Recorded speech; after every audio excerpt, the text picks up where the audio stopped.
Ama beti ibili izan da, baserrikoa da, eta txikitatik. Eta gero honea etorri zianen bizitzea, Martimunon bizianetik baratzain izan du, beti.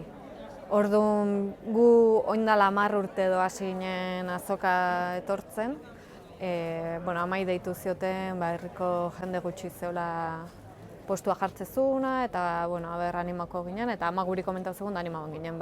Pixkat, etxeako ite genuen hori, pixka gehioen, eta azoka etortzen hasi ginen, eta gustu hartu genion, eta binpena emateo, hemen jarraitzeu.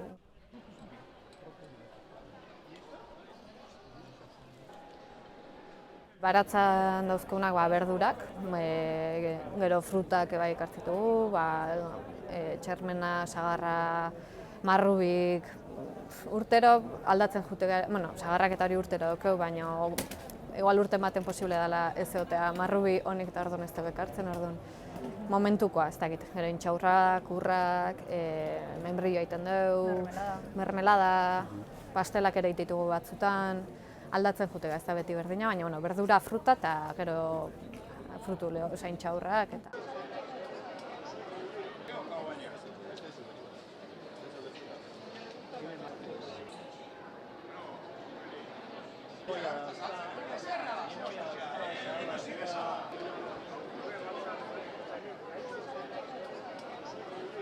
Bai, diru iturri bat izan zeikela guretzat, ez? Gaztetxoetan diru pixkatiteko, beste gabe. Eta gure gustoa, hasi ginen hor.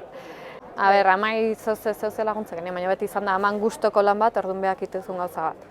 Eta gero patata jaso hartzanen, tokatzen zitzaigun baita igual, baina egia da, ona etortzek indigula pixka gerturatzea ere bai, eta nahi hori nahi ez batzutan goa sartzea eta joten nahi, ikasteko ere, ez ez ostra, etxen dauket hemen asko daken bat, eta ikasi barri izan dugu baita, jende galderak iteizkigulako, orduan, eta kalabaza nahiz hasiko zeate, eta jakin behar dezu pixkat zerrin motan doan. Garaian zer da hon, eta... Bai.